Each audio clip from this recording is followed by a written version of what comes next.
And now, weighing in out of the blue corner, Josh the Punk Thompson. 100%. And on the other mic, he weighs in from the red corner, Big John McCarthy. I am back. Yes. God save us. I am back here. I am with the Weighing In podcast. God bless America. And the fact that I can actually be heard again, Josh Thompson. He needs me. I could tell by what he was doing. He was straining. He was struggling. But no, it is time for the original, the Weighing In podcast with the duo of me and the punk Josh Thompson. I know you're so happy to have me back. It's a lot of work to carry the weight, my friend. It's a lot of work. But, hey, it's the last couple of years. My back has been sore from carrying you anyway. So it's like, I might as well just carry myself. Come on, man. Good stuff. No, I had a blast. Oh, but wait, before we even get on to all of this stuff, there's a couple things we have to talk about. Okay, real quick. We got to talk about you lying about me first off. Well, no, I'm definitely gonna lie. I'm gonna lie again right now. Big John it's birthday today. He is 80 years old today. He's turning 79 today. It's his birthday. Happy birthday to you. That's all you got to do right there. That's enough. That's it. Happy birthday, my brother. Happy birthday, man. I appreciate it, my man. Yeah, there's no way we could miss you on your birthday, have you? You actually moved your whole studio to your daughter's house just so you could be part of the show today, and I'm glad that you did because it's your birthday. But before we even carry on, again, we've got more good news. Podcast Dave is a father again. He's got another little baby boy. Congratulations, baby. I don't want to say the name because that's kind of private information, but we want to welcome little man to the world, and we want to say congratulations to Dave and his wife. So congratulations. And I want to say, man, look, there was the beautiful picture of Dave, his wife, and the new baby. And he doesn't have to post that, but God damn, your wife looks a whole lot better than you. She gave birth. You look like shit. She looks like she hasn't done anything. So Good great, stock right there. So great, man. I love that. I gotta say, it's a hard few days for me, Dave was Look, sleeping on those he's little mumbling tiny, more than ever. those little tiny armchairs that Dave had to, they fold out. And it's like big enough for just your body to fit on. Like John wouldn't fit on one. That's what you slept on the last that they have in hospitals. Oh man. All right. So, happy birthday to John. Congratulations to Podcast Dave. Absolutely. Nothing really for me to brag about, on my side of the world, but hey, I'm happy for you guys to continue this success on this Weighing In podcast. Now let's jump into hitting that subscribe button for our channel as well. So go to our Weighing In channel on YouTube. Also hit us in all of our audio platforms in iTunes, Spotify, Stitcher, SoundCloud, Google Play, all of those. Hit the subscribe button there as well. Now let's just get into the fights. We didn't get a chance to talk about Deontay Wilder and Tyson Fury because John was not there, and we had filmed earlier that day because the UFC was earlier. So we wanted to sit and watch the fights and then get an opportunity. I was hoping John would be back by now, in which he is. Made sure that he was here. So let's talk about what'd you think? What'd you think of the fight? Holy shit, what a fight. Mm-hmm. First off, I was pissed that my little construction company, it wasn't me, Josh lied. Mm-hmm. I went the Josh Thompson route. I did it without doing it myself, and I paid people and they took away my internet. So I couldn't watch anything.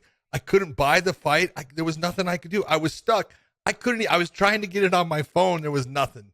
Would not work. So I did get to see it later on, and wow, what a fight.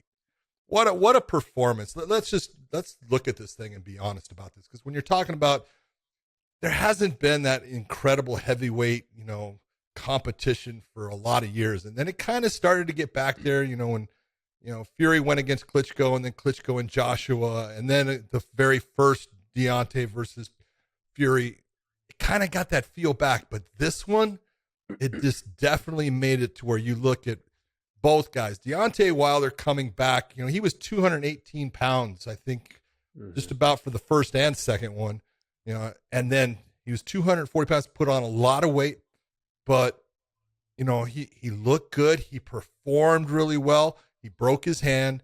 That could have made a difference in the fight. As far as when it happened, you don't know for sure, but he did break his right hand. And Tyson Fury is a remarkable fighter, a remarkable person as far as what he does. Dave, I want you to put up the picture for me.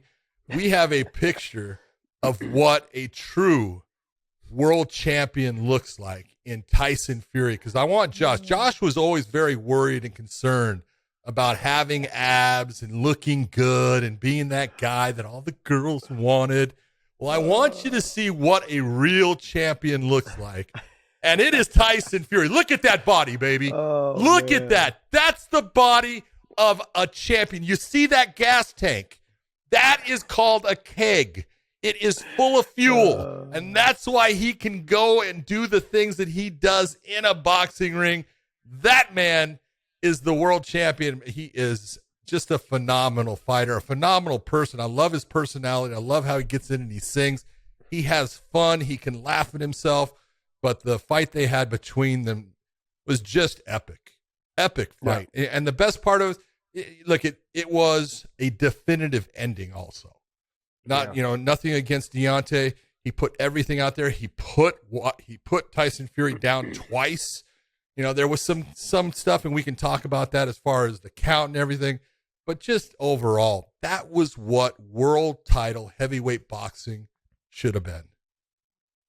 Yeah, I have to go back to reiterate what you just said, and because I was saying this a while back after the Usyk and Joshua fight.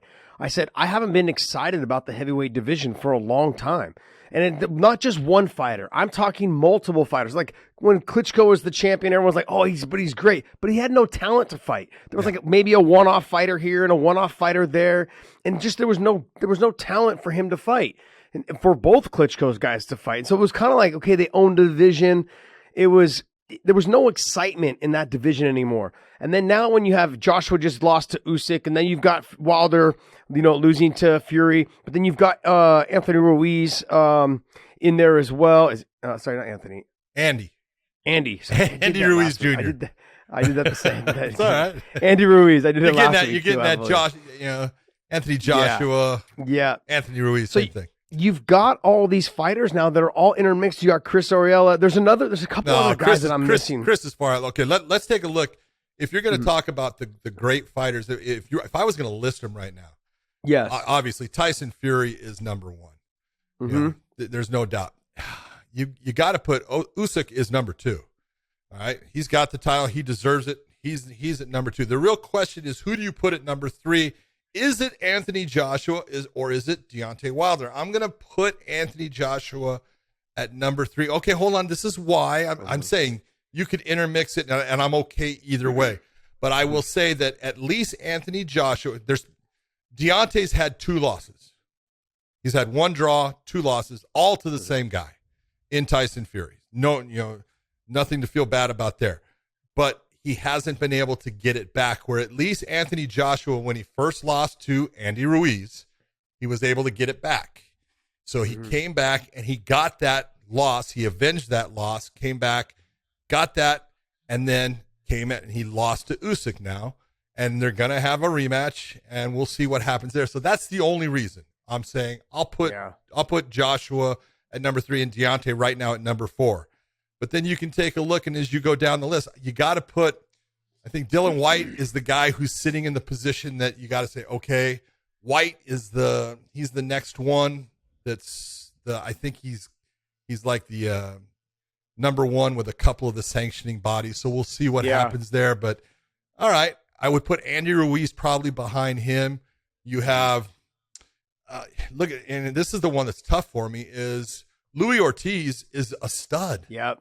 Yeah. But he's old, and it's really, I look and it's like, he's just got years on him and stuff, but man, the guy can still fight, and he's got fucking power in his hands, and he's tough, and you got, you look at his performance against Wilder the first time they fought. Yeah, he had Wilder in trouble in that fight. He was winning that fight. He was winning that fight, and then he got knocked out. So, I think it was in the beginning of the 12th, right? He got knocked out, maybe the 11th, but I think it was the 12th.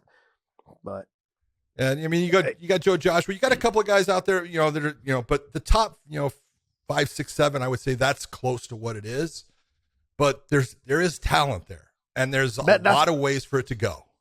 But that's my point. My point is that there hasn't been this much talent in the heavyweight division in a long time to actually have a conversation where, hey, there's fights in here that could be fun fights. You know, like Andy Ruiz, he's in that mix, you know, in there. But then I'd like to see Joshua and Wilder fight. You know, both coming off losses. Yeah. I'd like to see that fight happen. Joshua's gonna fight. Eddie Hearn isn't gonna let Joshua fight and Wilder. That's the thing, though. But Usyk's gonna probably beat Joshua again. And if you want to talk about that, he got the win back from Ruiz. Yeah, he got the win back. But you also look at what he did. What he did to himself, he sabotaged himself. But that's not on Joshua. That's on Ruiz. No, I agree. But it's not like as if Joshua went out there and had a great performance. He did just enough to win the fight. Was touching him with the jab, kept the distance. Ruiz just didn't train for the fight, and it showed right off the bat. There was no energy. He was heavier than he should have been. Oh, wait. He was living the championship lifestyle off of the amount of money that he made from the first fight, and he knew he was going to get paid the second fight, and he laid an egg. I think he's lost weight now since then. He's gotten better. He looked in phenomenal shape. His fight with Chris Arreola was a good fight. They both were dogs. Chris is older as well. Chris has been through a lot of wars. He hasn't been the same fighter since he was younger, but he's still talented. Klitschko. Yeah, he's still talented, though. That's the thing. And then they had rushed him along for that Klitschko fight. Because during that time in the boxing scene, Chris was headlining some of the fights that a guy that I used to train in his conditioning was Ricardo Cortez. And they were pushing him and pushing Chris Arreola to get to the top. Then they just rushed him along too fast. He wasn't ready for Klitschko. And so when you see this mix-up of fighters in the heavyweight division is finally I'm like, wow, I'd love to see that fight and that fight. Oh, I'd love to see that fight and that fight. And you start getting these fighters all mixed in. Because, I really believe that Deontay Wilder and Josh would be a good fight. But I also think Wilder, would be a great fight. He's got the power, though, to touch. If he touches him, I think it's over. But Joshua's got the athleticism to stay on the outside, stick and move. He's got a good jab. Wilder runs right into jabs. Okay, hold on. Do you think that, just looking at it, Anthony Joshua, do you think he's harder to hit than Tyson Fury?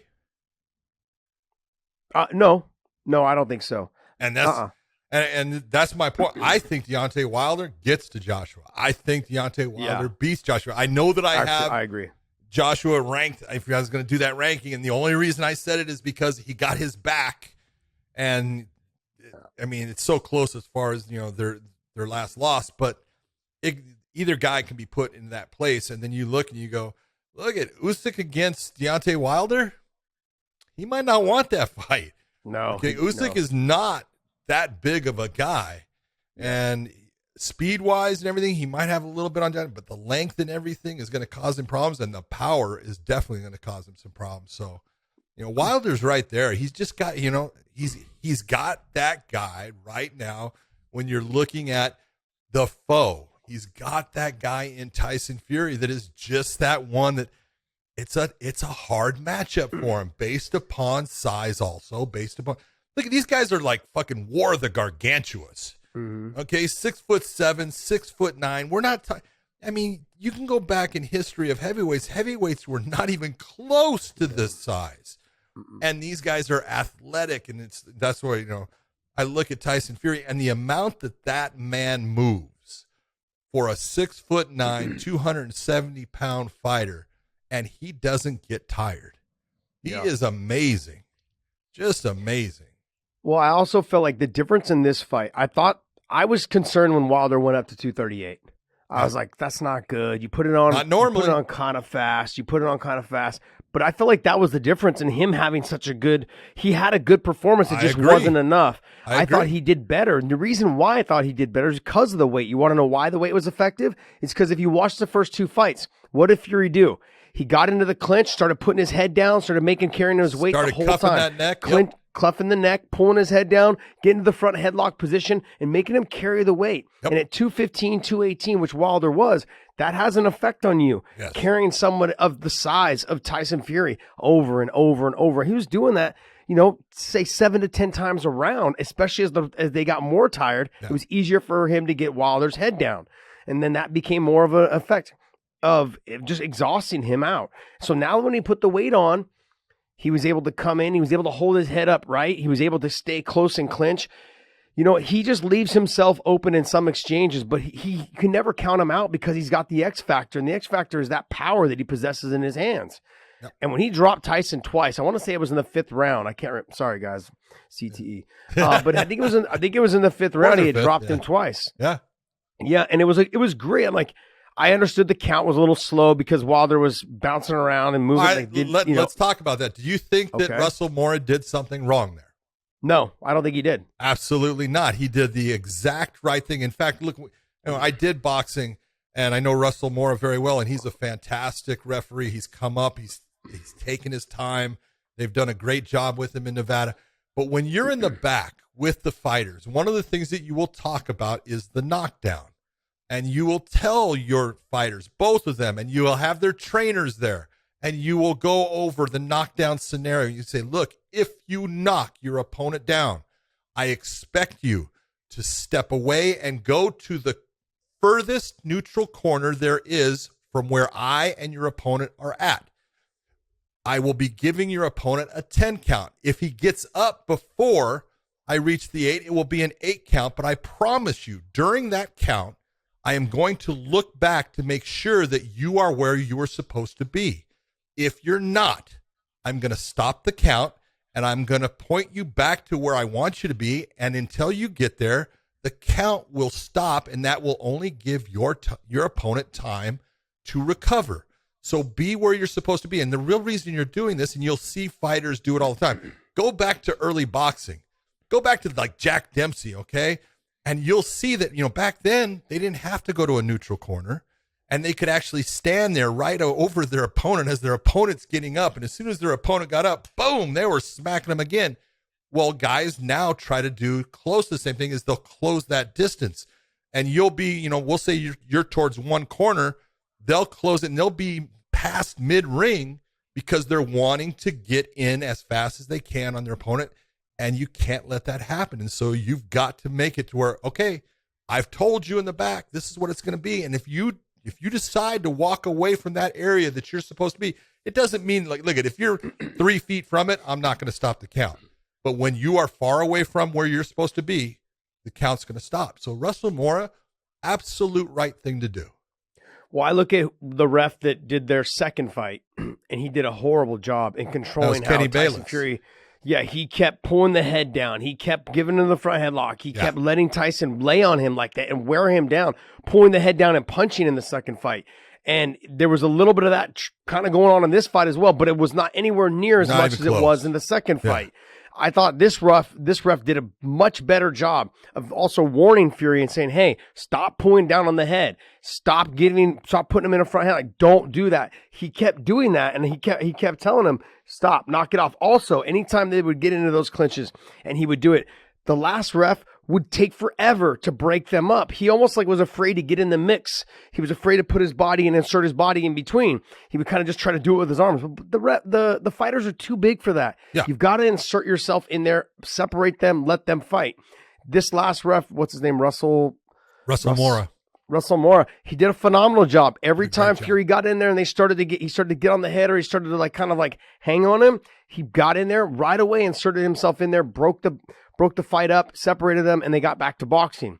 Much better job, a lot better of a fight in terms of the action, because there was less of the grabbing in the head, front headlocks, and you got to see them actually box. And that's really when I'm talking about the heavyweight division, you will tend to get the fighters that will lay on each other, against the ropes, or they'll hang on them, or they'll try to get their head down. And then that's what makes it a boring fight for the fans at home.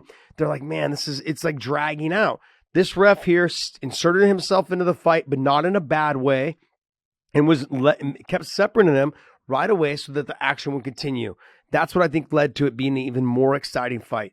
And the one thing that really kind of bugged me, and I've been trying to be positive a lot. I'm being a lot more positive as of lately. When we talk about fighters and these, I'm talking about the fans. I had came on as man, I'm so excited the fact that the heavyweight division now is starting to shape up. And I go, guys like Wilder, Joshua, Usyk, Ruiz. I go, and I know I'm missing some. You said what? White. Oh yeah, you got White, and then Dillian White. And who else? And there was another couple of, Ariella. I said, there's you keep on going back to there's a bunch of guys. Ortiz. You've got a bunch of guys. Cooper Anyways, Joseph, so, Michael. I can't think of Michael's last name, but you've got a bunch of people that could be in this mix, and it's starting to get exciting. And all I saw was Wilder's a one-trick pony. He's a scrub. He quit. Then I was like, that guy did not quit. That was one. Two is he looked better in this fight than he did in the first two fights. He is a stud. Yep. His only losses are to Tyson Fury. Let's stop. Let's stop with this because he lost. He's a scrub. He's not a scrub. He lost to the best heavyweight in the world. Okay. And a guy who's just honestly, when you look at him, I'm looking at this picture, by the way. Okay. It's awesome. He's got the body. His body is his temple. You can just tell. He just treats it like that. And you can tell by the way he's built. He's phenomenal. He looks like a bigger version of Big John McCarthy with his shirt off. That's right, baby. He looks fantastic. If you could put some hair on his head, that's me. Okay? Man. But this is the point, exactly what you're saying. Look, you're always going to have naysayers. You're always going to have negative people. I call them negative Nellies. Deontay Wilder has nothing to feel bad about. No. Hold your head up high. You fought your ass off. You gave everything you could give. He was done in that. That last bit, in fact, going back to Russell Moore, when he went down, Russell Moore, I heard people say, oh, he didn't beat the 10 count. He didn't get a 10 count. Russell Moore waved it off. He said, that's it. I can't have you take any more. He took big shots. He gave everything. If you are a fan of his, you have to be proud of what he did. If you are a person that wanted to see him lose, you at least have to give him the due that he went out and gave everything that he had in an attempt to beat somebody who at this moment is just that one niche better than he is. Yeah. No, I agree. I thought it was a phenomenal fight. Good. It was back and forth. And like I said, that I think it was the fifth round when Fury got dropped twice. I was like, wow, this is now a fight. This is now like this, because it was looking like Tyson was going to start running away with it. He was feeling it. He started moving around, kind of not showboating, but it was more of like that confidence. You could tell, you can't hurt me, you can't hit me, that position. And then he got dropped twice in one round. And I was thinking, this changes the whole dynamic of how this fight could go down. And once you've already been hurt, or you've been hurt and you've been rocked, whatever, it's easier to hurt you as the fight goes on. So he need to make sure that even though it was only the fourth or fifth round he got dropped twice in, doesn't mean that he wouldn't be dropped again in the 7th or the 9th or the 11th or the 12th. Nope. Because your chin's already been dented a little bit, and it just gets getting worse and worse as the more shots you take. So I thought both fighters came out, balled out. They fought their asses off. It just was Tyson Fury's night. He has his number right now, as of right now. But I think Wilder it'd be a great, I would love to see the Wilder and Anthony Joshua fight. That is the fight I believe that has to be made. And then I also think that the Usyk and maybe Tyson Fury or Usyk and Ruiz fight would be a great fight. I know there's other guys in there I'd like to see. I can't see Usyk against Tyson Fury. He's just not big enough. But then Usyk and Ruiz. Give me Usyk and Ruiz. I'll take Usyk and Ruiz. That's a good fight. matchup. Both very good boxers, so that'd be fun. Yeah, so there's a lot of mix-up now. See, this is for the first time since the Tyson days. I would say like the Holyfield and Riddick Bowe days and those kind of days. I really am kind of excited now about the heavyweight division in boxing. Yeah, it has that aura is back. You know that the guys that are fighting are real fighters. It's real competition. You're not positive on who's going to win, except right now, Tyson Fury is he's pushing himself out to that forefront where everyone's going to say he's going to beat the guy that they're putting against him. But, look at it. He's already proven, and he's shown, in his, mental, ability that he's super strong at times. And at times he's super weak as far as, he has his breakdowns. He has his times when he gets down on himself and he doesn't do the things that he's supposed to do. And so you always have that, which guy is it going to be? Is it going to be this guy, or is it going to be the 50%er on this side? So it's exciting. It's exciting all the way around. Boxing, people, I hear it all the time. Boxing's dead. Boxing's not dead. It's only getting better at certain times and certain weight classes. And right now, heavyweights, it's pretty goddamn good.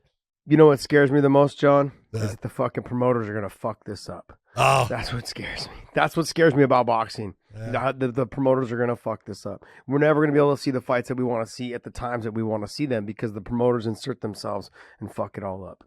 So that's what scares me about boxing. That's because you got Eddie Hearn trying to protect his guy in Anthony Joshua, and that's his moneymaker. I understand it, but yeah, that causes problems. Yeah, true. All right, next. UFC is coming up this weekend. Aspen Ladd steps in to take on Norma Dumont after she had to withdraw from her last fight. Holly Holm suffered a knee injury, which is why she had to withdraw in the first place, which opened the door for Aspen Ladd to step in. Mm-hmm. All right, John. You're going to say it. We say it all the time. The card itself is not a big name. Wow, check out these matchup fights. It's just not. It is what it. But a lot of the matchups could be really good fights. And Norma Dumont, she has proven she's tough.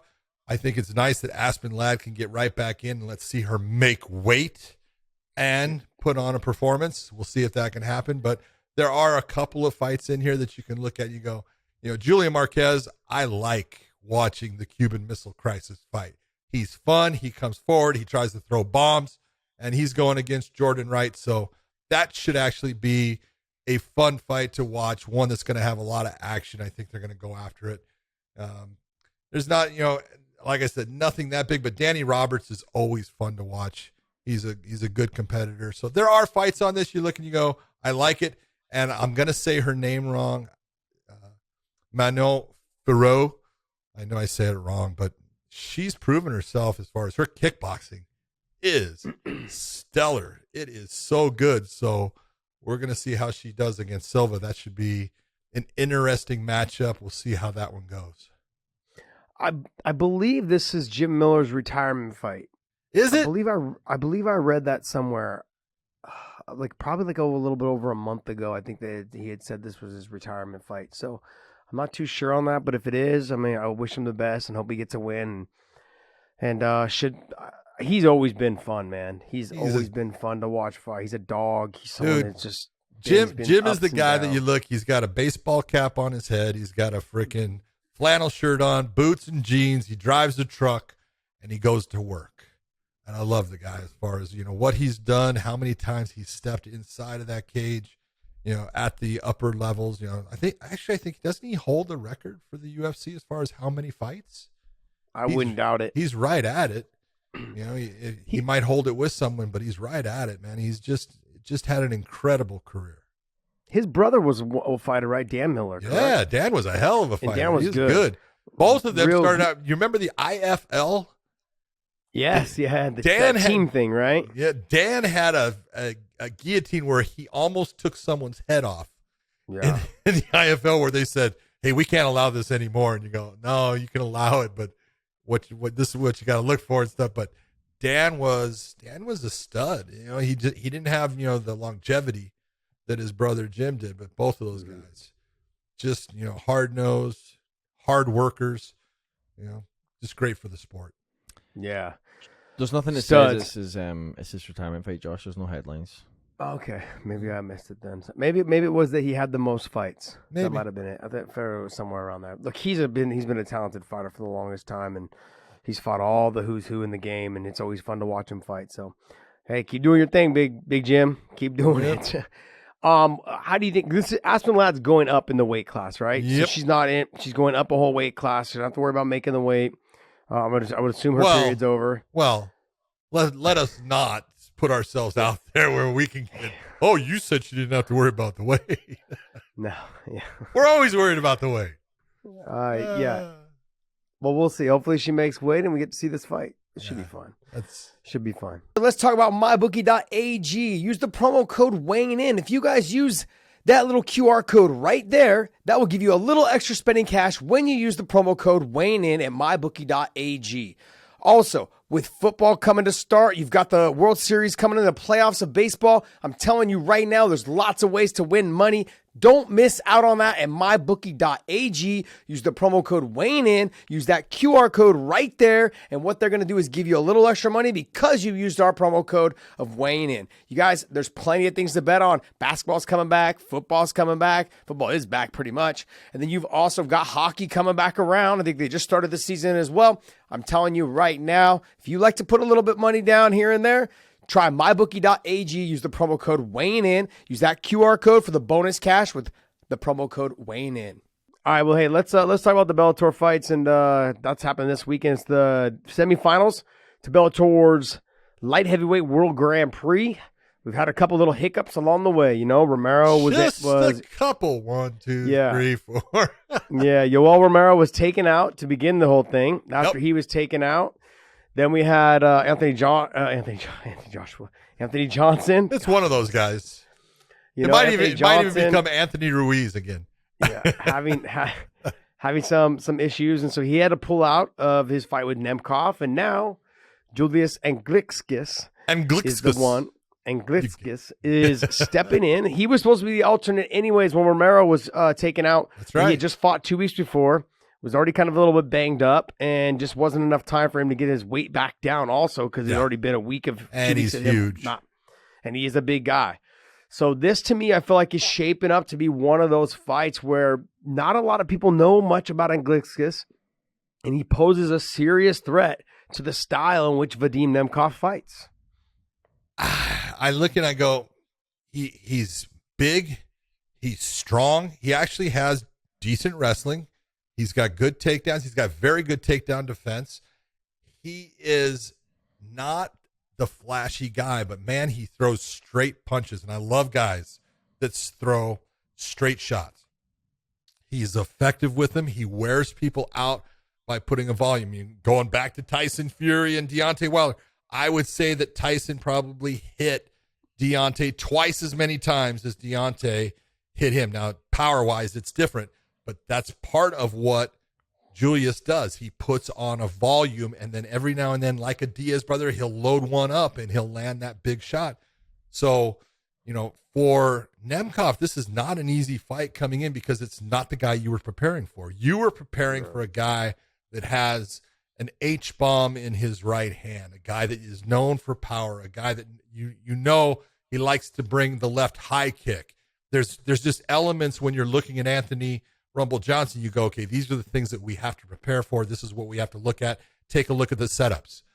The setups are completely different with Anglickas and the way he does things and the way he goes about things. Again, very basic, very straightforward, linear, coming at you and throwing straight shots. So Nemkov has the ability to create angles and see if, as he creates the angles, what does Anglickas do to stop what Nemkov is setting up? If he can cut it off and set it up, you know, he's going to be fine. If he doesn't cut it off and take care of that angle change, he's going to end up getting hit with things that are not going to be, he's not going to be prepared for. So it's a real, you know, it's a story that you don't know, but Anglickas has only been beat once in his career. He's 10-1. He's undefeated in Bellator. And if you're looking for that Cinderella story, dude, you got it. This is a guy who is sitting on the outside. You know, you brought it up long ago. DC with Strikeforce in the heavyweight Grand Prix, all of a sudden put in there, and he made a name off of being that guy that came in as the alternate. And Anglickas has the same chance. Yeah, I mean, DC was able to become a legend based off of entering into that tournament. Well, it also took him a little bit more in the future, but yeah, it's what set up the base. Yeah, but that's how it all started when he got in there and knocked out Bigfoot, and then was able to beat Josh Barnett. That all led to his success being catapulted in when the UFC bought Strikeforce. Yep. That put him right into that mix of the heavyweights, and the heavyweights in the UFC didn't understand how good he was and how dynamic and explosive DC was. And they found out quickly. And then he made them all look bad.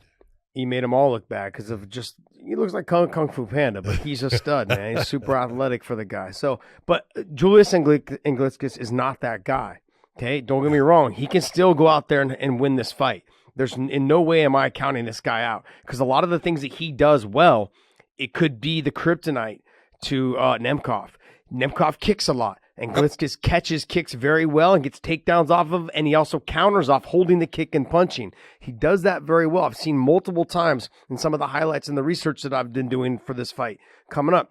He catches the kick, he hits the takedown off of it, and he gets on top. Like you said, he's physically strong. He's big for the weight, and Nemkov's not going to be able to just move him around because he is technically sound on the ground. Exactly. And so Nemkov's going to have a hard time. He's probably going to be able to get up. That would be more likely than him getting the submission. But it's going to take him a lot of work and a lot of energy to get himself back up because he is solid. His base and his ability to maintain that top position, he's strong. Yep. And when I put together the combinations, what I saw with Anglickas is that he's very tight with his boxing. He's selfish with the defense. Everything is tight. His hands are up tight. His elbows are tucked tight to his ribs. He just walks you down. He doesn't do anything spectacular. What I take away from it was, if you look at when Nick Diaz fights, okay, and you look at when Nate Diaz fights and those guys, they touch, and then throw hard power. And that's kind of how Anglickas does. Yep. He's just not as wide as they are with their combinations because they're so long. He is not that long fighter. But what he is he's big. He touches you with the jab, touches you with the right hand, the left hook, real soft. And when he sees it, he finally lands. He throws hard. That's what he does well. He's also really good in the clinch in terms of clinch, knee, heavy knees when he gets into that clinch. If he's able to start controlling that and putting Nemkov's back to the fence and touching him, we have seen before in the past, in some of Nemkov's past fights, even with Phil Davis in the first fight, he will tend to slow down as the fight goes on. And in a 5-round fight, that's the question mark that I feel the questions that need to be answered. With Anglickas, he's never been to the 4th and 5th round, whereas Nemkov, he has fought into that third and 4th round and 5th round, but he has also slowed down a little bit. How will Anglickas handle the 4th and 5th round? And can Nemkov get him there with the conditioning he needs to beat him? So there's a lot of questions that need to be answered. It's also hard to prepare for someone where you really don't, he was never really on your radar going into this tournament. And now all of a sudden within 4 weeks, I got to prepare for him. 4 weeks seems like an eternity for the mom and pop at home people sitting on the couch going, oh man, 4 weeks, I'd be ready for that guy. I was training already. No, there's a lot of details that you need to work out on how you're going to get inside that very defensive fighter who's just as big, probably stronger than you, and has good wrestling, has good boxing, good clinch work. He's got good submission defense. He's got good takedown defense. He's good all the way around. Like you said, he's 10-1. So there's a lot of questions to be answered, I think, for Nemkov in fighting Anglickas. But there is one big factor here. Nemkov is faster. That is true. He's faster, and that's gonna give Anglickas some problems in dealing with that speed. His footwork is fast, his hands are fast, his kicks come up fast, so everything's gonna be coming at him with a lot of speed, and he's gonna have to deal with that. Yeah, but I mean, when you're fighting a very good defensive fighter, though, John, you got to get it in there, though, too. If he's just blocking and covering everything, I mean, it's going to eventually, it's like missing a punch when the guy just parries it down or the guy just covers and rolls and you're really not getting anything clean and you're doing all the output and he's not doing anything. As the fight goes on, he's still feeling fresh because he's avoided all your shots. And the more you've been throwing that has no effect, it starts to wear on you, not just mentally, but physically as well. Yeah, true. So overall, though, that's going to be a good fight. It is. Corey Anderson versus the Darth Bader. We got Ryan Bader and Corey Anderson. This is an intriguing matchup, and it comes down to that whole thing with, as you like to say, practice. We're talking practice because Corey has made a whole lot, and we talk about this all the time. Corey's made a lot about he trained with Bader. He was getting Bader, I believe, ready for John Jones back when he was going to fight John Jones, and we always say, hey, what happens in the gym, it stays in the gym, and that's because it's the gym. And and I know, I've seen guys in the gym that are just unbelievable in the gym with no pressure against anyone. They can just perform well because they know that if they get in a bad position, they're going to get out of the bad position. They can even get to the point where we're going to restart. Nothing is, in a position where I can look bad really.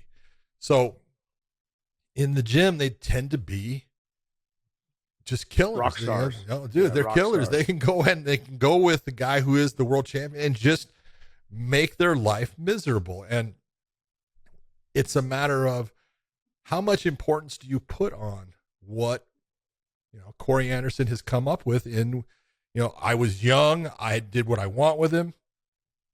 Maybe it's all true. And I'm not doubting his word at all, but there's a difference when you go under the lights. There's a difference in the speed factor, the intensity factor, everything. The guy that is in that position of I don't quit, I don't stop, I don't give the position. There's just going to be that difference. So look at Ryan Bader is a winner. He has been a winner throughout his career. He is a guy who's, he still holds the heavyweight title in Bellator.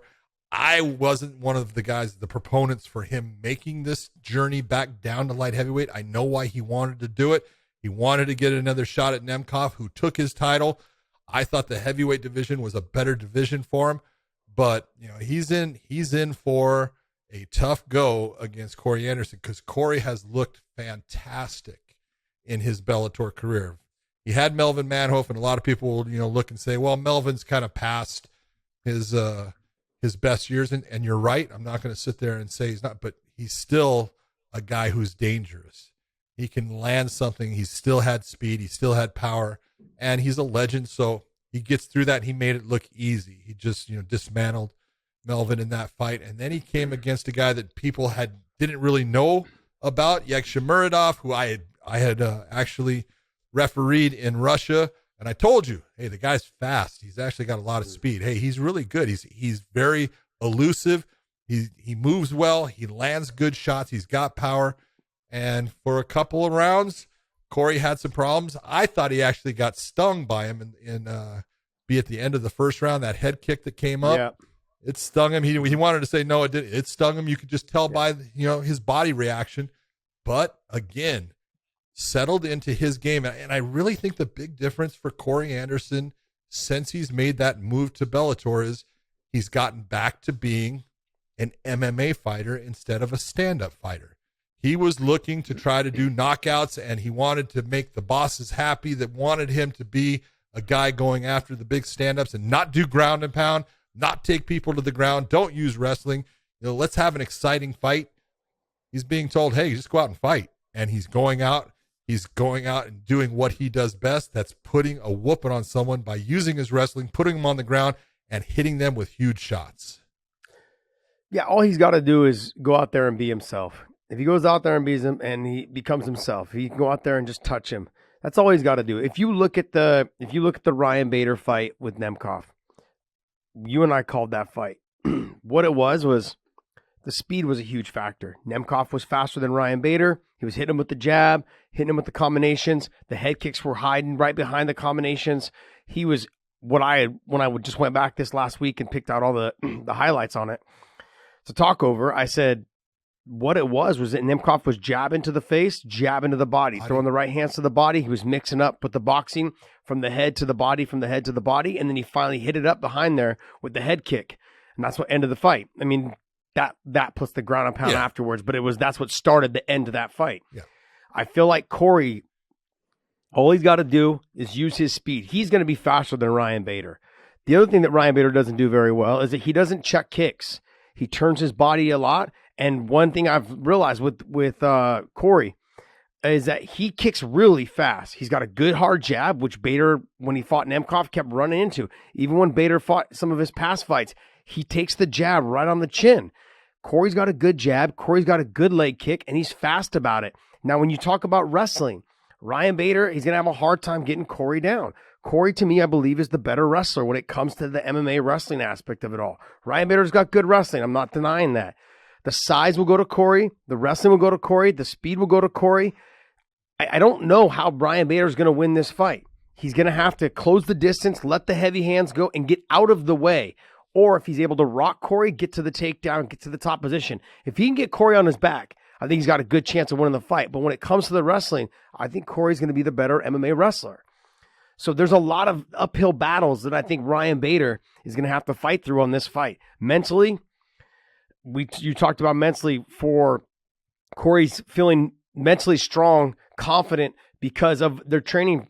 But here's the thing, that could all go away after Corey gets clipped a couple times or rocked. If he gets rocked at all or if he gets taken down, your confidence starts to go fast when it's like, oh, this wasn't like the training sessions. Yep. No shit. We were wearing 16-ounce gloves. We were wearing headgear. We were having shin guards on. Yep. There's a lot of other factors that are in there that slow you down or not slow you down, but hold you in positions. Like if I have 16-ounce gloves on, I can't just grab wrist control and just stand back up. That's not how it works. Like MMA is, when you're actually in the fight, you've got the MMA gloves on. Those type of things make a big difference. Trying to get out of a guillotine or trying to get out of that front headlock position when you've got headgear on. It's a lot harder than if you don't have headgear on in a fight. So all of those things. Corey sure probably feels really confident going in because he's talked about the training sessions. Ryan Bader, maybe not. Maybe he's feeling like, yeah, that was practice. He's just trying to shrug it on.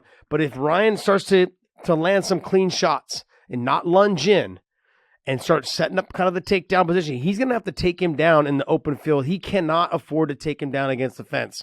He can't afford to have Corey hanging over his back, shoving his head down, making him carry his weight, making him carry that big body frame. He can't do that. But also out in the open, he's going to have a hard time because of the speed. So he's got to be in and he's got to be out, or he's got to be in, landing the heavy shots and getting the takedown in the open mat.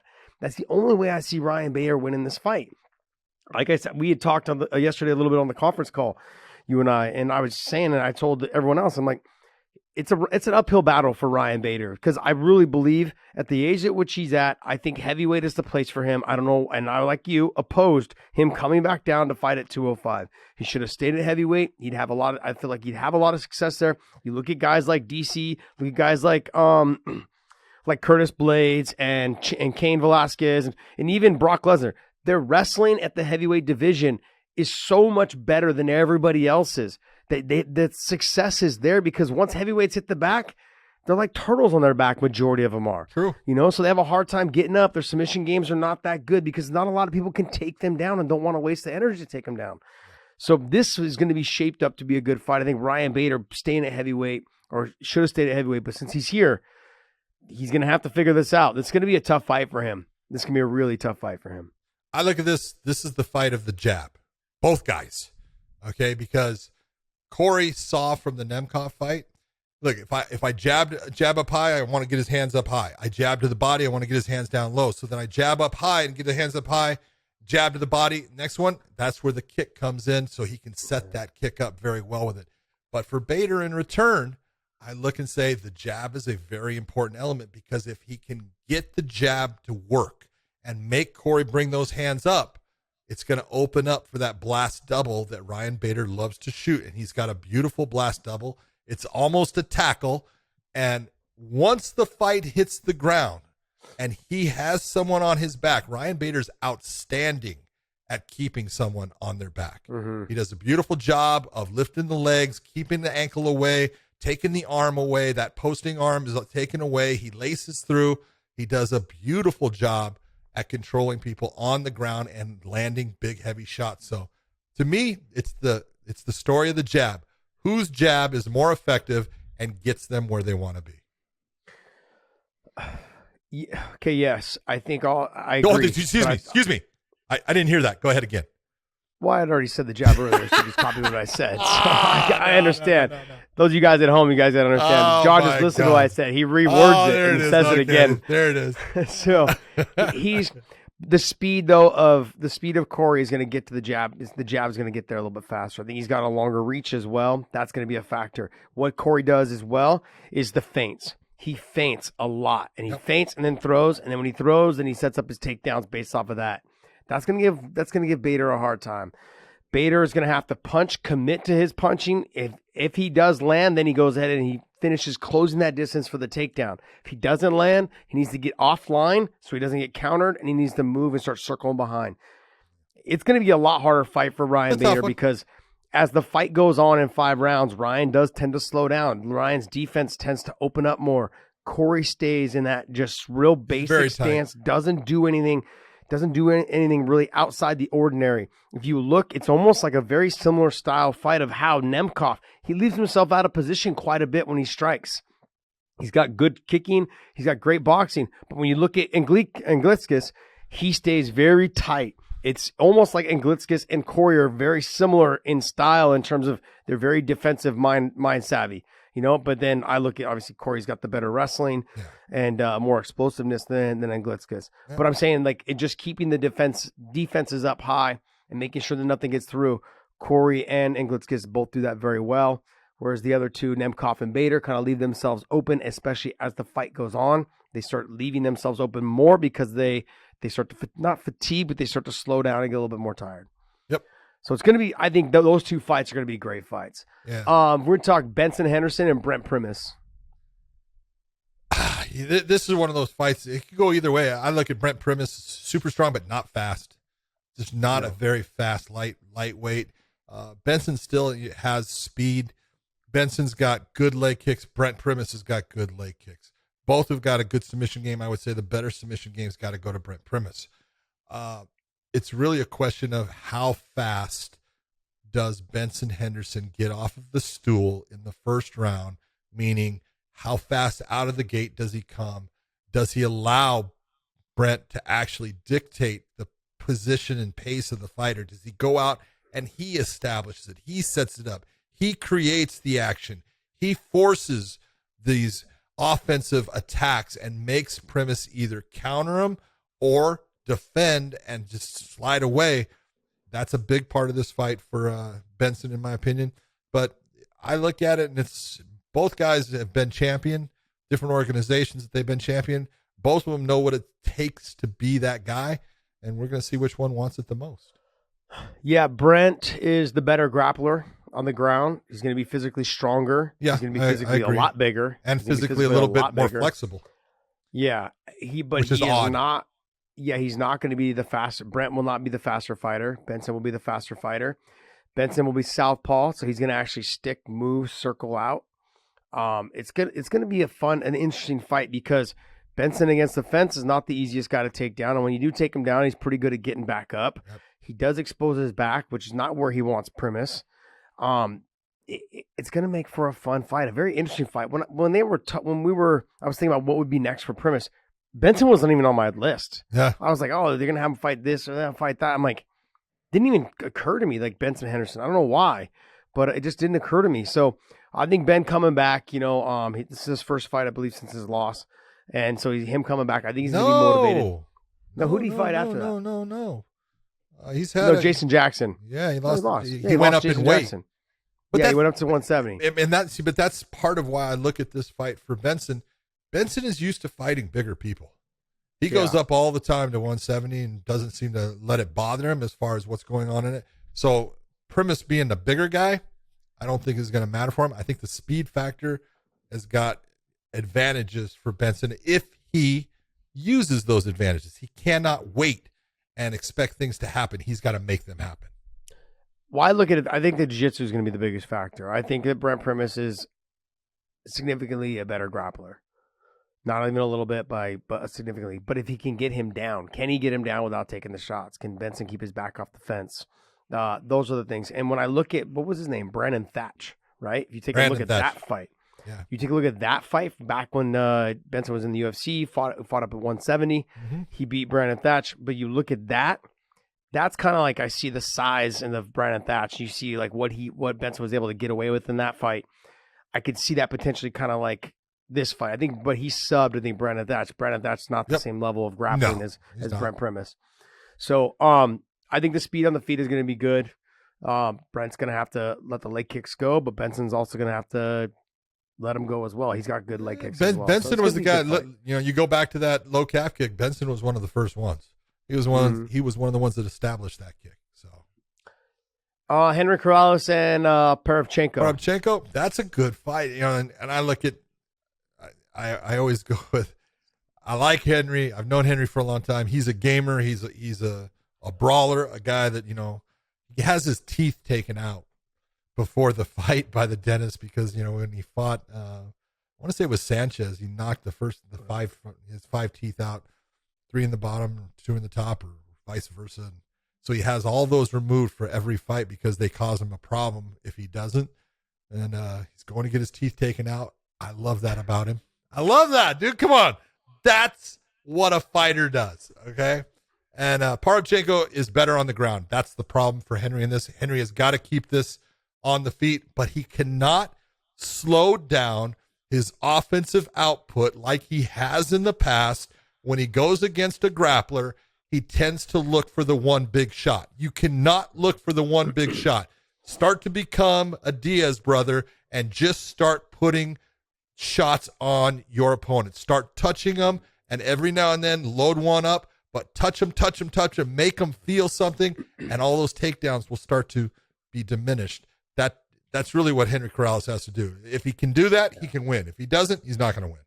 Yeah, he's got to let his hands go. If he doesn't let his hands go, then he's going to end up losing his fights like he's been losing lately just by waiting. That's it. Yeah. You know, we've criticized a lot of other fighters for just not pulling the trigger. You can't win the fight if you don't throw. Yep. You know, I mean, you're not throwing, you're not offensive. Exactly. But for me, I feel like the sneaky good fight on this card is the Albrechtsen versus Yags, which is Yag Shamirodov, who was in the light heavyweight Grand Prix, lost to Corey Anderson, but now he's fighting Carl Albrechtsen. He's a good jiu-jitsu guy, good wrestler, kind of a dog, gets in there and mixes it up as well. And Yag's got good takedown defense. He's got big, heavy right hand, quick overhand right. I mean, this to me, I feel like is one of those sneaky good fights that people probably are just overlooking, but this is going to be a good fight. I agree. I think it's a great fight, and it's even got the backstory. If you look at it, you know, Albrechtsen has come in. He lost to Phil Davis, got a big win in his last fight, but he's the guy sitting there. There's a guy named Nemkov at Champion whose last loss was to this guy named Albrechtsen. It was in Japan. So he's got that road. He's just got to get a couple more wins, and you can look at him, you know, possibly going for that championship. So he's got a lot riding on this fight. Yeah, that should be a good fight. Let me see. What other fights on this card are you looking forward to? The other one I thought that would be really good is, they don't even have it in the thing. I love Jalen Bates. This kid's going to be a stud. Lance Gibson Jr. is a great fight against Raymond Pena. Gibson is just well-rounded, just a super athlete, fast. He moves well. Everything about him is good. So that fight right there. And then if you're going to really look at the one that I think is going to be outstanding is Burkamov against Jaleel Willis. Yes. That's a fight. So crazy this fight's not higher up in the No, it the is. card. Just on this thing is wrong. It's up at the top. Oh, this thing's wrong. Okay. Yeah. Okay. It's that fight is right before the Albrechtsen versus okay, that makes perfect fight. sense. Okay. I was like 13-0 and 15-2. I know. Jaleel is phenomenal. We're going to open up the show. Yeah, I'm like, oh man, I was like, what are they doing? Jalen Bates. Jalen Bates reminds me of the other guy that you like. Jornel Lugo. Yes. Yep. He reminds me a little bit of Jornel Lugo. Very, very athletic, very fast with the transitions, and just good fighter, everywhere. Good all the way around. Good stuff. Good young prospect. Excited to watch him fight. Yeah. Sumiko Inaba, she's 2-0. She's fighting tough. Randy Field, 2-0. She's tough. She's a dog too. She's someone that I was surprised, honestly. I didn't know what to expect the first time I saw her fight, but she took some big shots. She delivered some big shots, but she's a fun fight. She's a fun fight to watch. Yep. So, hopefully you guys all enjoy. Go ahead. I said she brings it. She's fun. She doesn't back off of anybody, and No. she just sits there and she'll bite down on her mouthpiece and go after you. So she's fun. She's got that Hawaiian mentality. And then lastly, raw. I'm gonna bring this up is because Benson Henderson is also on this card, but his wife is fighting Maria Henderson. She's also making her MMA debut. She's gonna be, I believe, the first fight of the opening card. So obviously they're doing that to let her live her dream. So we're gonna check that out and see how she's doing. And I've heard she's talented on the ground, so we're gonna find out. You know, a lot of people are gonna look at that. This is one of the things where you look and this is one of the things I love about Bellator is they will give this opportunity for both of them, for Benson and for his wife, to come in and for Maria to actually be able to fight on a card that her husband is fighting on. It's an amateur fight. They're putting it there as the first fight of the night. But that's a great thing. She gets to do it in front of all of her friends in the, Arizona, Phoenix area. This is one of the things that, sometimes you can do. And you make it happen, and it's a good thing for both of them. And I think it's awesome. Can't wait to watch her. Next. All right, let's hop into some news now. And the first piece of news is this huge fight announcement. Jorge Masvidal versus Leon Edwards. It's going to be December. December 11th. I'm happy. Oh my god. Maybe I'll get the date out one day. December 11th to UFC 269. December 11th. Look, George reacts by this saying, is the fight "You're that welcome." should have happened. You're welcome. Yeah, You know what? You're right, George. I appreciate it. Thank you very much. Well, no, because Leon comes out and says millionaire, and then George comes out and says you're welcome. That's some Connor stuff right there. He just basically he's like, yo, I'm getting you paid. Yep. We've known that this fight should have been done a long time ago. They should have done this after that 2-piece in the soda came up. Oh yeah. But they said it. They said it separately, both in the COVID hit, and it became just a weird situation for everyone. But look, now we're here. We're going to see this fight. And I believe that if Leon beats him, like, you can't deny the guy his title shot. You just got I don't care how it goes. I don't care if he survives, for the whole 3 rounds or whatever it is. You just got to give him his title shot after this, because George had just fought for the title against Usman. He lost, but he had also fought before that against the title, and then he lost that one as well. I mean, he's fought guys that have fought for the title. It's just like, come on, man, what are we doing? I think this is where a lot of people have a hard time with what the UFC does when they're the ones that they make their own rankings. They pick and choose who they want to fight for the title. And majority of the time, it makes sense. It works out. I would say, yeah. It makes sense. It works out. It makes sense. I would say 98, 99% of the time, it makes sense. I understand for the business model. I get what they're doing. Yep. But in this situation, you have a guy like Leon. He's won 9 or 10 in a row now. 10 in a row, I think. Yeah, I'm like, it's getting to that John Fitch stage where I think John Fitch had won like 11 or 12 in a row. But that's part of the problem with him. Yeah. Okay, I'm going to put this out there the easiest way. Like, MMA math does not compute all the time, but let's take a look at a fight between Jorge Masvidal and Nate Diaz. And let's take a look at the damage that was done and how that fight ended. And then let's take a look at a fight between Nate Diaz and Leon Edwards. And let's take a look at what happened in that fight and the way that fight ended. That's a big factor here. That's a huge factor here, because Leon has something to prove. Although he's 10-0, he's got things to prove. He's got to prove to the fans that he's that guy. All right. Yeah. He's already got a loss against Usman. Now, it happened a long time ago, but Usman handled him and was not the fighter that he is now. Now, I'm not saying that Leon Edwards is the same fighter. He's a better fighter today. But look, he's got to start finishing fights. He's got to start putting guys on their heels and putting them away. And he couldn't do that to Diaz. And in the 5th round, he was in trouble. He was on his heels. He was in a bad way and could have been finished in that fight. And so this fight against Masvidal will say everything. Yeah. I mean, it's really going to come down to whether, I don't even think he needs to get a finish. He just needs to beat him. That's it. Like, when you're fighting the best guys, the top guys. Against Masvidal, but he needs to be impressive in the way he does it. He needs to be impressive. I don't know. Needs to be impressive. I understand where you're coming from. I do. But it's hard to continue on this onslaught of him winning and winning and winning, and you're fighting some of the top guys, and you just keep beating them. His last loss was to Usman. It's like, okay, what are we doing here? Let's get him up there. Yeah. And I get it. And George just fought for the title, and so he's fought 2 times for the title in the amount of time that it's taken Leon Edwards to get 1 title shot. And I'm a Masvidal fan, man. Die hard. He's an OG. I've always been a big fan of his. And so I understand, but I want to see Leon get to that title shot. Look, did you see the fight that Jorge Masvidal had against Nate Diaz? Yeah. Did you see what he was doing in that fight? Yeah. Okay. Yeah, did you see the fight that Leon Edwards had against Nate Diaz? Yeah. There's your difference. Yeah. Yeah, I understand. I get what you're saying. I do. That's it. I mean, that's the thing. I'm not putting him down in any way. He just has to. He's got to go. He's got to put it out there. He's got to go after it. Mm-hmm. Yeah. We're going to see it. Yeah. I guess we're going to find out. All right, next.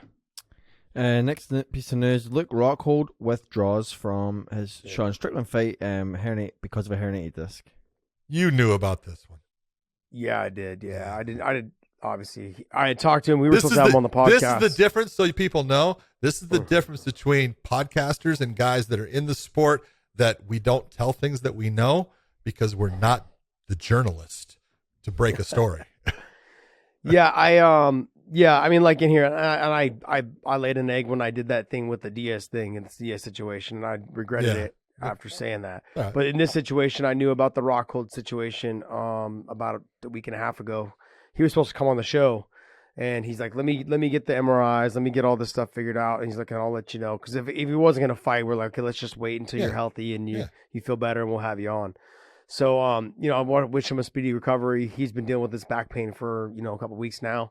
He just was like, look, it's getting so unbearable. I can't figure it. I have to go get the MRI and the x-rays and everything taken care of. So he's my boy. Want to wish him the best recovery. Anybody that has back pain, anybody that's got herniated disc, they understand. Look, you can't fight. You can't even move, man. It hurts you to sit on the couch.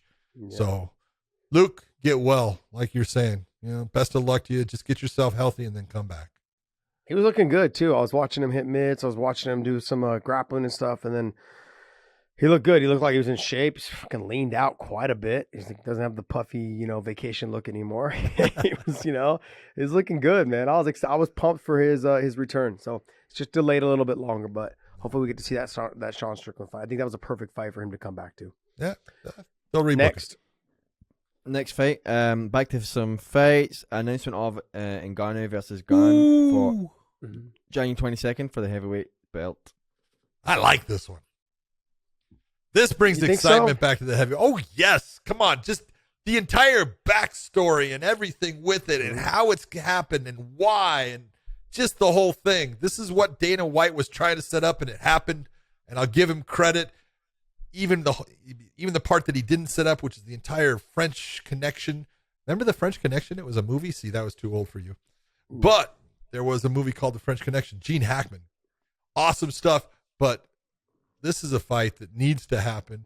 Ngannou, he is the real heavyweight champion. They taking nothing away from Cyril Gane. He did a great job in his fight. He got the interim title, but he needs to beat the champ to be the champ. And now he's going to get his shot. Yeah, stylistically, they match up very well. I think Gane has the better wrestling. Yep. I think the strength factor is going to go to Ngannou. I think the power is going to go to Ngannou for sure in terms of the boxing. But we've seen highlights of them training together, and Cyril Gane was having some good segments and some good moments in that sparring. Sure. But like I always say, just like Allen Iverson says, we're talking about practice, man. We can't be talking about practice. It's not the same when the lights come on. And I'm not trying to touch you that hard. Yeah, exactly. And so, look, this is going to be a good fight. It's going to be an exciting fight. I think if Gane's able to get this fight to the ground, I think if he's able to get it there early, it will change how the rest of the fight is fought. Yep, I agree. If he's not able to get it there early, it could be an early night for him. It only takes one from that dude. Just one. Overall, though, I'm excited the fact that they're able to unify these titles and we get to see a good heavyweight matchup. Yeah, that's a great one. Next news. Did you guys see the news about Chuck Liddell that came out? I'll let you guys touch on it because I know you do know about it. So I'll let you guys kind of just touch on it as you please. So the cops were called to Chuck Liddell's house on domestic violence. Apparently he had said, Chuck was saying that when the cops come, so anytime you call, I don't know if it's in the other states too, but in California, if you call the cops on domestic violence, someone has to go to jail. Basically. John, you would know that. Okay. So basically what had happened was Chuck is saying that when the cops arrived and they were going to take her, because she was the one that apparently had done the violence against Chuck. He had bruises and scratches, and he just said, like, I'll go in her place. So, look, there's still a ton of stuff that needs to come out, but this is really just reading from what he said. He said, I was the victim of the incident last night at our family home. As details of the case will reveal, the deputies informed me that my wife would be arrested, and as I did not respond to her assault while I sustained bruises and lacerations, I volunteered to go in her place. All right. There's a lot of other things going on, within their family. So we're just going to try to keep it as and that's the hard part of this whole thing. Yeah. But here, I'm gonna give a little bit of insight here. I have friends that are part of the LA County Sheriffs. I have a son that's part of the LA County Sheriffs, and I talked to certain people there that have knowledge of the incident. And basically, what Chuck said, they said is absolutely true. And I will tell you this: being a police officer in Los Angeles for a lot of years, 273.5 is domestic violence. Now they switched it up and made it misdemeanor charges, which is what 273.5 is, the felony charge. They made a misdemeanor charge. And the reason why they made it is because they wanted it to be where they separated people and made it so they could not go back together within so much time. And I can tell you, I had one incident where I had a woman who was pretty stout, pretty big lady, and she beat the shit out of her husband. And, I go there and, separate him, and he's, no, officer, I'm fine. And she doesn't have a mark on her. Nothing. She's not even sweating. He's beat to shit. Okay. And, she's, I want him, going to jail. And I'm like, nah, let's talk about this. Let's see what we can do and stuff. And it gets to the point where, I have a supervisor. He says, John, just take him. So I have to write a report saying that this guy is the one that's beat up. There's no evidence that he touched her in any fashion. There's no marks upon her. There's nothing that she could show us that where she said he grabbed her. There's nothing there. And so you write all that in the report, but he goes to jail. Well, this is exactly what you're seeing, happen with Chuck. Is one of them is going to end up going because they want separation. The state wants separation from them for a certain amount of time. And Chuck decided, and his wife was going to be taken. He had marks. He did have things, lacerations and bruising that showed that he had been the victim of someone touching him, hurting him, beating on him, whatever you want to say. She had nothing. And he said, when he found out that she was going to have to go, he said, no, you don't take her. I'm not pressing charges. And the sheriff's told him, look, somebody's got to go. He goes, no, I'll go. And that's a tough thing to do, but this is a guy trying to take care of his family. And there's a lot of things, as you're saying, that are riding in this.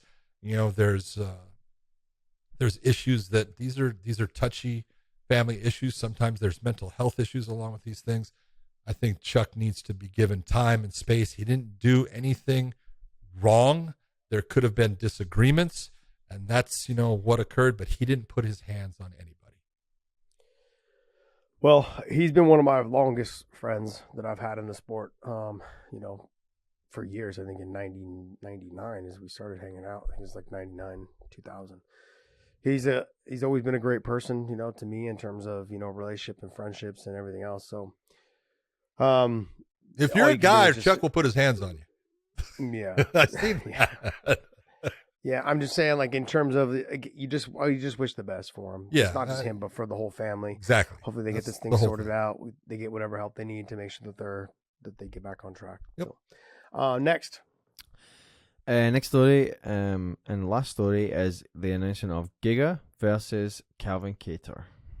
Woo, we talked about this one. Yeah, look at that. We are matchmakers for the UFC. I love those guys. I said this is the fight to make. Giga beaten Barboza last and was up in the rankings, but it's still not as high as Calvin Kattar. Calvin Kattar coming off of a loss to Max Holloway, giving himself time to heal up, letting his brain heal, let his body heal, let his mentality get back on track, try to get into training, try to, I wouldn't say reinvent himself, but to make the adjustments that he needed to make after that last fight. I think it's been long enough. He's ready to get in there. Giga's been active, so the two of them together would makes perfect sense. And so this was the fight that I had suggested. I was like, hey, you're going to either have a star be born with Giga in terms of getting up into that top 5 or 6 in the ranking systems, or Kattar's going to come back and show that the fight against Max was a one-off, and he's going to go back into dominating the way he was dominating before he fought Max. So I think to me, it's a win-win. When I was talking about this fight, I was like, for the fans, it's a win-win because both of them are phenomenal on the feet. Calvin Kattar can wrestle though. Yep. Calvin Kattar will shoot if he needs to. Calvin Kattar has that ability. Not only will shoot, needs to shoot. Yeah, I think he needs to just to mix it up. To make him have to think about it. There you go. That's it. Yep. And I think the rest of it will all open up. I give advantage to Kattar because he's the more well-rounded fighter. This is one of the things that when we talked about the Edson Barbosa, and you watched what Giga, and I can tell you, I talked about this with Rafael Cordero, his coach.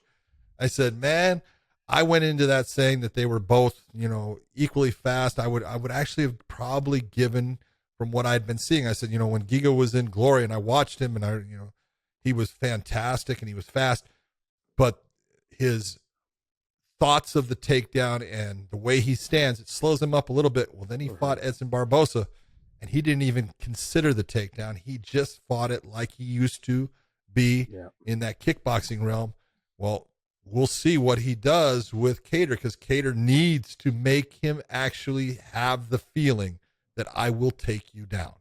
He has to have that at least in the back of his mind, that I need to at least recognize this and have an idea of, what I'm going to do and have to deal with it, because it'll make him just a little bit slower. But this is a great matchup. Chikadze's done such a great job of coming up, and he looks great right now. That last performance against Edson was phenomenal. If he gets a big win like that against Kattar, woohoo! Look out. Yeah. Yeah, but when he gets if he gets a win over Kattar, the guys that are in that top 4, they've got some good wrestling, they've got some good submissions. Yep. They're more well-rounded fighters. Yeah. So he's going to struggle, I think, when you get into those top 4 guys. But it still makes for fun. It's still fun. Good Next. matchup. That's us. That wraps us up. So go to ProWrestlingTees.com/WayneIn. Use the promo code Wayne and still. Sorry, I was going to say, what are you doing, baby? Use the promo code and still pick up one of our shirts. Make you do one show on your own and you're all fumbles. No, ProWrestlingTees.com/WayneIn. Use the promo code and still pick up one of our shirts, one of our designs of any of the movies or the TV series that we have put up there. So good stuff. And hey, make sure you guys hit that subscribe button on our YouTube channel as well as our Clips channel. And go to our audio platforms, on all of our audio platforms, on iTunes, SoundCloud, Google Play, Stitcher, Spotify. We are available on all those audio platforms. Listen to us in your car on the way to work. All right, guys. And John, take us away. Oh, you know what? Hold on. One thing I wanted to say, I forgot. I want to say congratulations to Michael Bisping, who went into England and did a stand-up show. Something about calls from the Octagon, stories from the Octagon. Went and from what I heard, just killed it. So, man, that's not an easy thing to do. Congratulations that you were super successful doing that. You deserve it. And with that, I will say to everyone out there, thank you for listening. I'm glad to be back, and we will see you.